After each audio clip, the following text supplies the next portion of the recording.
कमरे का दरवाजा अंदर से बंद था। फिर भी खिड़की के पर्दे अपने आप हिल रहे थे। रात के ठीक 2:17 बिजली बिना किसी वजह के चली गई। पूरे कमरे में बस मोमबत्ती की हल्की लौ जल रही थी और उसी रोशनी में राघव ने देखा उसकी नई दुल्हन नंदिनी बिस्तर के कोने पर सीधी बैठी थी, आंखें दरवाजे पर टिकी हुई।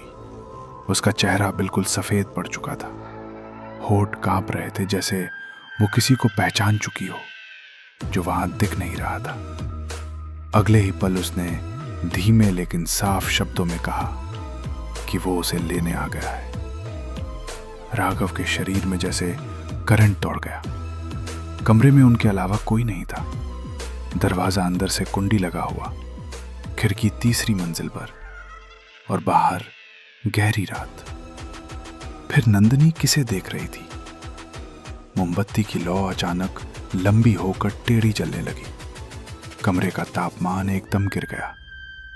राघव को अपनी सांसें तक भारी लगने लगी। उसने नंदिनी की आंखों की दिशा में देखा। दरवाजे के पास दीवार पर एक हल्की सी काली छाया उभर रही थी जो वहां पहले नहीं थी। पर असली डर अभी बाकी था।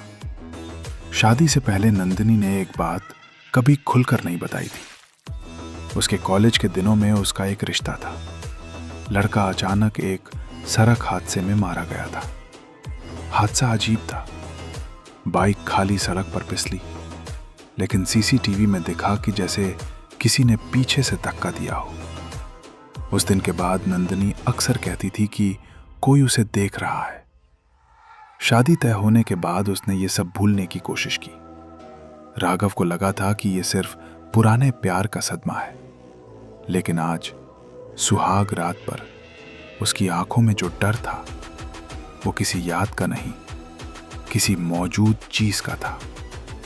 कमरे में अचानक हल्की सी खरोचने की आवाज आने लगी, जैसे कोई नाखून से दरवाजे को छू रहा हो। आवाज धीमी थी लेकिन साफ। राघव ने दरवाजे की ओर कदम बढ़ाया। हर कदम के साथ फर्श की लकड़ी चरमराई और आवाज भी तेज होती गई। नंदिनी अब बिस्तर से उतर चुकी थी। उसके पैर ठंडे फर्श पर नंगे थे, लेकिन उसे जैसे ठंड का एहसास ही नहीं था। उसकी नजरें अब भी उसी अदृश्य जगह पर जमी थी। उसकी सांसें गहरी और असामान्य थी।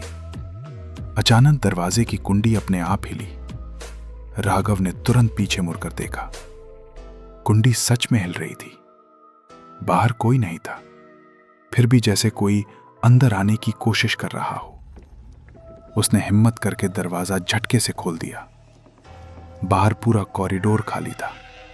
न लाइट, न कोई कदमों की आहट, बस लंबा अंधेरा और ठंडी हवा का एक झोंका जो सीधे कमरे के अंदर घुस आया।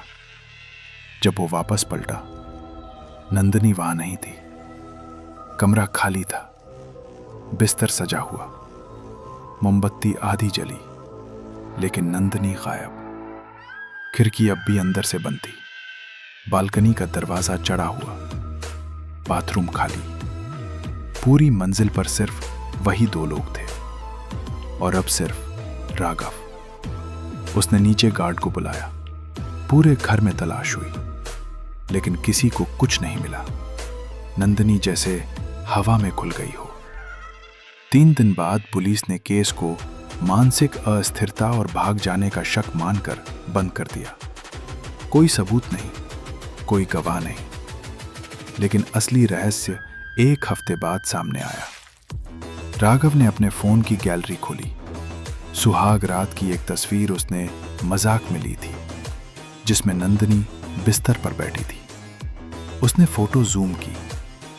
दरवाजे के पास दीवार पर वही काली छाया साफ दिख रही थी और उस छाया का आकार इंसान जैसा था। सबसे डरावनी बात यह थी कि तस्वीर में नंदिनी की परछाई फर्श पर नहीं थी। सिर्फ एक ही परछाई थी और वो राघव की नहीं थी।